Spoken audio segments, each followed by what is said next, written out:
Kemudian saya nak share satu hadis Nabi ni daripada kitab Riyadhus Shalihin. Saya pernah baca, lepas tu tadi saya cari, saya jumpalah ni. Kita ingat, kita semua ingat ayat ni, cuma kita jarang beramal dan kita tak tahu daripada mana sumber dia. Ia daripada hadis Nabi yang sahih. Saya baca dulu ya hadisnya. Daripada Anas bin Malik, Nabi SAW bersabda, "Iza kharaja ar-rajulu min baitihi faqala bismillah tawakkaltu 'ala Allah la haula wala quwwata illa billah qala yuqalu hina izin haditha wa kufiyata wa wufiyata fatatanaha lahu syayatin fayaqulu lahu syaitanu akhar kaifa laka birajulin qad hadiya wa kufiya wa wukiya." Sadaqa Rasulullah sallallahu alaihi wasallam. Memang seronok bila baca hadis ni. Bila kita tahu maksud dia dan kita tahu kelebihan beramal dengan ni. Kalimah apa tadi? Bismillahi tawakkaltu 'ala Allah la haula wala quwwata illa billah. Yang membawa maksud apabila seseorang itu keluar daripada rumah. Keluar je daripada rumah ni. Kadang bukan naik kereta pun, nak pergi rumah jiran ke, asalkan keluar je daripada rumah. Lalu dia mengucapkan Bismillahi tawakkaltu 'ala Allah la haula wala quwwata illa billah. Apa maksud dia? Bismillah, dengan nama Allah, tawakkaltu 'ala Allah, kami bertawakal, menyerah diri kepada Allah, la haula wala quwwata illa billah, tidak ada daya, tidak ada upaya, tak ada apa-apa. Kita nak angkat satu jari pun tak ada daya. Nak angkat, nak kelip mata pun tak ada daya kita ni kan. Melainkan kekuatan semuanya itu datang daripada Allah. Maka dikatakan ketika itu, lalu bila kita ucap kalimah tu, Allah membalas. Allah terus membalas doa kita tu, jawapan Allah terus memberi jawapan, engkau akan diberi petunjuk, engkau akan dicukupkan dan engkau akan dijaga. Masya-Allah. Bayangkan. Kita sebut je begitu, Allah pun memberi balasan, Allah menjawab, tapi kita tak dengar kan. Tapi yakinlah, Allah memberi 3 jaminan kepada orang yang mengucapkan kalimah ini, iaitu engkau akan diberi petunjuk. Yang kedua, engkau akan diberi kecukupan. Dan yang ketiga, engkau akan dilindungi. Kemudian syaitan pun bercakap sesama dia. Syaitan pun bergosip terus. Syaitan pun berkata-kata sesama dia. Bagaimana mungkin engkau mampu mengganggu orang ini? Bagaimana mungkin kamu boleh mengganggu orang ini yang telah diberi petunjuk, yang telah diberi kecukupan dan telah diberi perlindungan daripada Allah? Subhanallah. Maksudnya bila kita ucap je kalimah ni, syaitan akan kecewa, frust.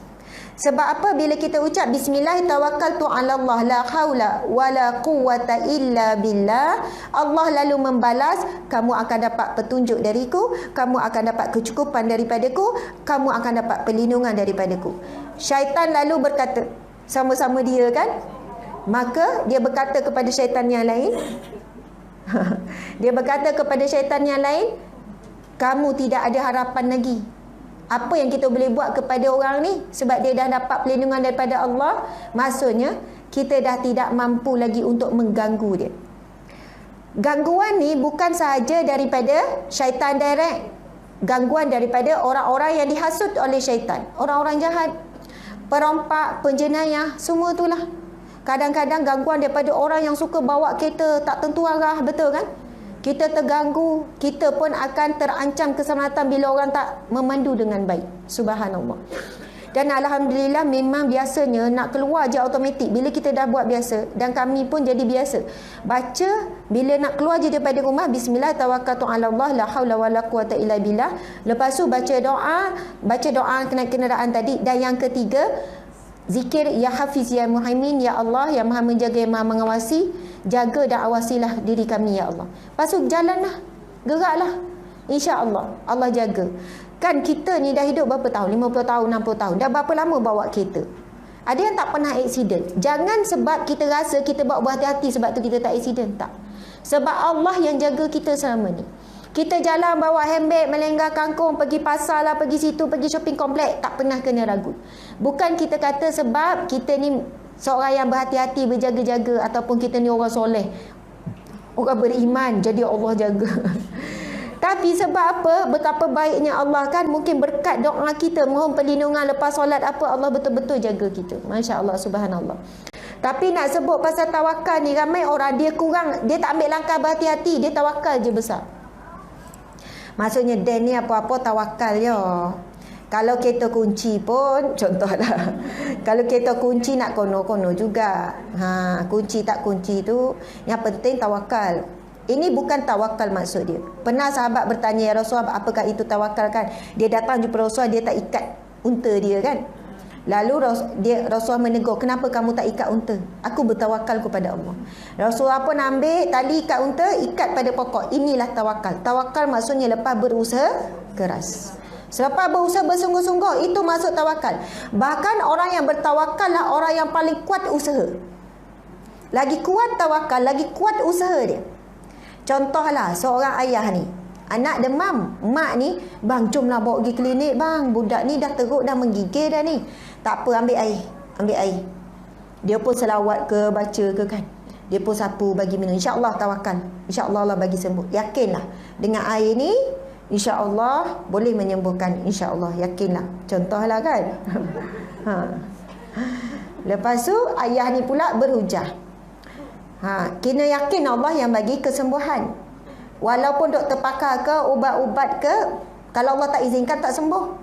Tapi kalau dengan air kita yakin Allah izin sembuh. Isteri pun nanggut lah kan. Contohlah, ini contoh saja.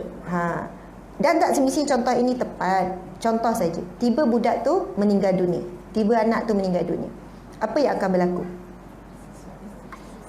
Isteri memang akan menyalahkan suami mungkin seumur hidup.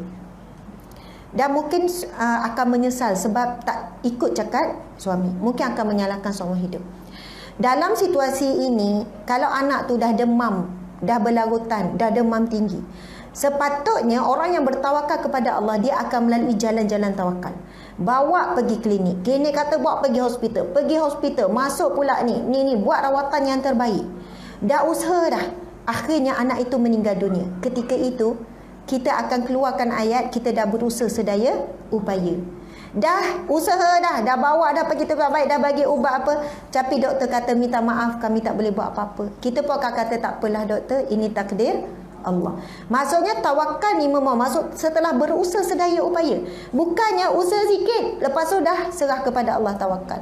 Kalau begitu, itu memang masuk kita menyalahkan Allah.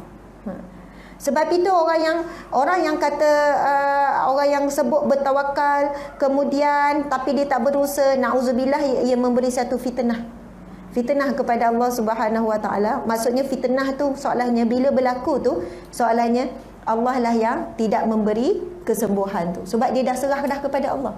Padahal Allah suruh kita berusaha dulu sebelum serahkan diri kepada Allah Subhanahu Wa Taala. Alhamdulillah. Mudah-mudahan cerita saya tu beri sedikit sebanyak pengajaran dan panduan dan peringatan. Sebab ramai juga ibu-ibu ni yang pergi kuliah siang kadang malam kan, bawa kereta seorang-seorang. Ada hajah tu jumpa saya, ustazah, saya subuh-subuh tu pukul 4.30 dah pergi seorang-seorang masjid. Ada pukul 5 pagi-pagi tu kan. Tak beringat langsung, pergi je, menonong je, tak beringat. Kalaulah orang tu nampak, oh makcik ni setiap pagi ni. Jadi dalam apa jua keadaan, walaupun kita nak pergi ke tempat yang baik sekalipun, keselamatan tu adalah tanggungjawab kita. Subhanallah, alhamdulillah. Dia nak tanya soalan tak tu? Tak ada ya? InsyaAllah, alhamdulillah.